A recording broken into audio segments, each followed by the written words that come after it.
Welcome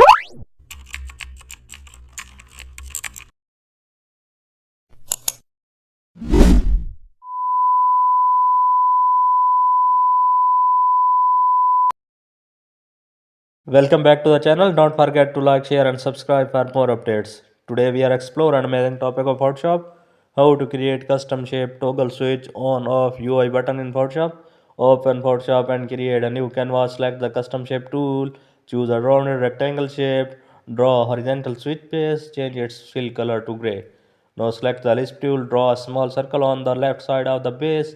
Change circle color to white. Duplicate the base shape. Change duplicate color to green. Move the white circle to the right side.